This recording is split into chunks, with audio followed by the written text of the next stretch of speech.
Jafar express पर दहशतगर्दों का मुकाबला करने वाले अहलकारों के पास जब गोलियां और बारूद खत्म हो गया तो उन्होंने अपनी बंदूकें खिड़की से बाहर फेंक दी, जिसके बाद वो दहशतगर्द ट्रेन में दाखिल हुए और एक एक बोगी में जाकर लोगों के शिनाख्ती कार्ड देखकर नाम और जात पूछकर उन्हें अलग अलग तरीके से ट्रीट करना शुरू किया। सराइकी, पंजाबी, पश्तून, बलोच और सरकारी मुलाजमिन को अलग अलग ग्रुपों में बाहर निकालकर बिठाना शुरू कर दिया। इन सब के पास वाकी टाकी थे और वो अफगानिस्तान में अपने हैंडलर्स के साथ राब्ते में थे। इन्हीं हैंडलर्स को फोन पर बताते थे कि उनके सामने कौन सी शिनाख्त का मुसाफिर है, जिस पर उन्हें फिर हिदायत मिलती थी और इन्हीं हिदायत के मुताबिक वो मुसाफिरों को 3-3, 5-5 के ग्रुपों में तकसीम करते थे और खड़ा करके उन्हें गोलियां मारकर हलाक कर देते थे। जहां ये वाकया पेश आया वहां से मरकजी सड़क बहुत दूर थी। 11 मार्च ही को हेलीकॉप्टर और FC के जवान इस मुकाम पर पहुंच चुके थे, लेकिन अभी तक ऑपरेशन शुरू नहीं हुआ था। उस वक्त ड्रोन और सैटेलाइट के जरिए निगरानी की जा रही थी। ट्रेन में सवार एक जिंदा बच जाने वाले सरकारी एहलकार ने बताया कि किस तरह हमला आवर एक दूसरे से बातचीत करने लगे और हम पर 6-7 साथियों को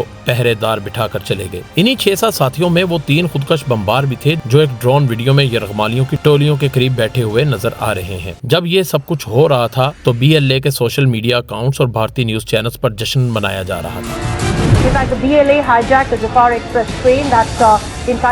कुछ न्यूज एजेंसियों और सोशल मीडिया अकाउंट से BLA की एक प्रेस रिलीज भी जारी की गई कि उन्होंने सिक्योरिटी एहलकारों समेत 200 से ज्यादा मुसाफिरों को अगवा किया है और अगर इनके मुतालबात 48 घंटे के अंदर पूरे नहीं किए गए तो उन्हें मार दिया जाएगा। मुतालबात में उन्होंने खास तौर पर अपने साथियों की रिहाई का मुतालबा किया था, लेकिन बाद में ये खबरें गलत साबित हुई क्योंकि उन्होंने जाफर एक्सप्रेस के मुसाफिरों को कत्ल करना तो शुरू कर दिया था, लेकिन अभी तक इतनी बड़ी तादाद में लोगों को यरगमाल बनाकर किसी महफूज मुकाम पर नहीं ले जा पाए थे, क्योंकि जब ट्रेन अगले स्टेशन पर वक्त पर नहीं पहुंची तो पूरा इलाका चारों तरफ से फौजी हेलीकॉप्टर्स और ड्रोन से घिरा हुआ था। ऐसे में इतनी बड़ी तादाद में यरगमालियों को किसी खुफिया मुकाम पर ले जाना इन बागियों के लिए मुमकिन नहीं था।